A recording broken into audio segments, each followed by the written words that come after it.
Almıştım. Saya aklıma gitmek anlayacak. Bazılarının mamlu partiyanı. Bir de saya aklıma çekilen çok yeterli. Saya aklıma çekilen tabii anlamda saya aklıma çekilen akıllı. Fakat ne güzel sanat saya saya aklıma kabar kılıç ve semaları başlar. Merkez olarak da mamlu partiyanı. Saya lagi just ini tadi itu adiknya nomor dua jelas dari saya itu saja tadi itu sebenarnya masalah soal yang tidak saya sebenarnya mungkin niat waktu janji karena terjadi sebab rasa masalah itu komandan yang sama saya akan sekian sebab itu amalnya dan diketahui kesannya itu bagi saya dan dari orang sangat maskulin ada kalau menunjukkan itu ya dari ini yang lagi di beberapa itu kalau itu dia tadi yang bilang aku cara affirmasi yang sekarang pembina bilang sekolah kecil itu ombalan berisi postingan nilai sesakan masuk lupa ini mungkin sebagai jawab kita lagi kerjanya sejauh sampai potong jadi kalau maka itu aku sama sahabat itu disebut melakukan padanan sahabat aku mengikuti kegiatan bakalan wah Tuhan berencana itu juga sama dengan bakal dan jadi itu mau kita juga terjauh kita sedikit omelan nakar sama nama akan terus semua berbeda dari aku sekian familiar bahwa melihat itu asal sih tadi antara pagi familiar dengan di berawal dari aturan kan bertanya amalan pada masa nara ini banyak mencapai mampu bangsa kalau banyak dari hasil konflik di dalam ini terjadi hasil kesatuan başka mungkin nazari hem de ameli kuvvetlerle hakkında etmek. Ayrıca bu maksatı talevelerde şu dari aklıma şekillen tabii ki derenler gibi ve tasvirleri tabii hem de antara banyak ameller hakkında nazari bulunan şekillendir. Bu amellerin derenlerin sürekli mutlaka bagi terawih kegiatan sahnya ini asaslar simpel. Dari akmanın düşüncesi o şekiller şeylerini dari akmaya tasvip asası akmın ameller yani bir de yardım para var bunların bahar kazalarını tahlil eder. Ve yalnız istikrarlı kaplarının dari akmaya tasvip düşüncesi bir asıkları kağıdan yerlere aslan tasvip yapmıyor ki atrapalhin naman lahat dari ako tasag na bakalan dari ako nabakalan sa kulang lang yung akawati gawin kita dahil lang tayo sito marudan ba kasi kung pagkaroon sa tayo burasında dari ako na sikilan sila nagiging malumatag ko ito yani atmosfera düşük naulanın yağmur kar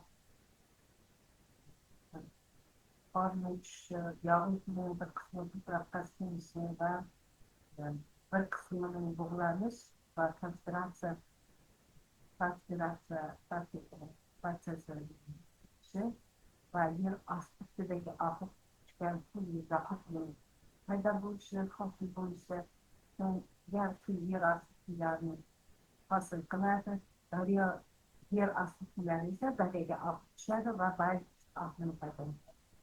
Ayrıca aklı ve yeri aspектlerin yarısına kıyaslar yapılmış. Saya Ahmad yang boleh pakai vaksin sensitif jadi seperti agar kemudian. Dan yang lagi akhirnya sebenarnya bisa berhasil melakukan kita kurang lebih dia dari orang apa sedikit dari yang fikir mandala dia tapi yang tabiiy sharoitga qarab daryolar turli manbalar hisobiga aniqlanadi. Asosiy aniqlanish manbalari yomg'ir suvlaridan, qor suvlaridan, muziklar, muzik suvlaridan, yer osti suvlari va aralash ostilanadi. Bu yerda yomg'ir suvlari ko'pchilik daryolar uchun asosiy aniqlanish manbai hisoblanadi. Shu yog'inlar davrida aniqlanish uchun daryolardagi suv sathi keskin ortib, qisqa muddatli toshqinlarni yuzaga kelishini, qor suvlari o'ta mutasaddi iqlim mintaqalarida joylashgan daryolarning asosiy bahor faslida qor erishi hisoblanadi. Bahor oylarida esa daryolarda suv sathi maksimal darajaga yetadi. Sovuq kuzlarda ayniqsa Markaziy Osiyodagi Amudaryo va Sirdaryo havzalarida muzliklar muhim suv manbasi hisoblanadi. Yoz faslida havo harorati ko'tarishi muzliklarning erishiga sabab bo'ladi. Daryolarda suv sathini oshiradi. Yer osti suvlari qanaqa?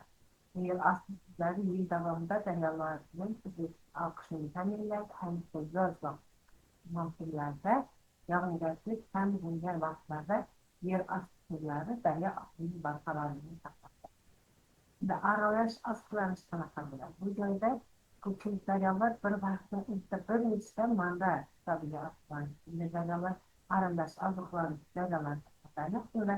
Bunga misol tariqasida Amudaryo va Sirdaryoni aralash ostlanish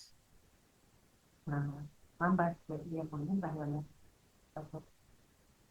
Masalan, Amudaryo qor, muzlik va yer ostidan qor, muzlik va yer ostidan bu jadvalda ko'rsatilganimizda oziqlanish manbasi va ularning qisqacha tarkibi belgilan va ko'proq joyga hududlar. Qanaqa hududlarda bu oziqlanish manbasi bo'yicha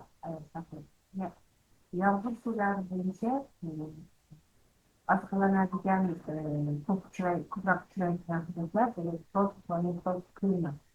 hududlarda judayam ko'p uchrashadi. Atmosfera yog'inlari hisobiga hosil bo'ladigan oqim yomg'ir mavsumida suv sathi keskin ortadi. Qor suvlari qanaqa bo'ladi? Bu mutasaddi iqlim mintaqalarida qishda cheklangan qorning bahorda erishi hisobiga daryolar bo'ladi. Muzlik suvlar ko'p uchrashadigan hududlarga baland sohil hududlar, Terishan, Tanish, Karantin, tog' muzliklari yozga erishi natijasida hosil bo'ladi. Yer osti suvlaridan quvvanadigan hududlar bu barcha hududlarda ayniqsa qaysi rayonlarda yozadi. Bu yerda buloqlar va yer osti suvlari yil davomida oziqlanadi. Aralash oziqlanish bir vaqtdan keyin yomg'ir, qor va yer osti suvlari oshgan daryolar bu misol tariqasida Amudaryo, Sirdaryo kabi yer daryolarini ko'rsatiladi. O'zbekiston daryolarining asosiy oziqlanish manbalari bo'yicha ko'pchilik jadvalda ko'rsatilganimizdek, bu yerda oziqlanish manbai yomg'ir suvlaridan bo'ladigan daryoning suv zarafshonining ayrim tarmoqlarini keltirsak, xususiyati yog'ingarchilik hisobiga shakllanadi. Qor suvlaridan oziqlanadigan daryolarga Qashqadaryo daryosini bahorda qor hisobiga oziqlanadigan daryolar hisoblanadi.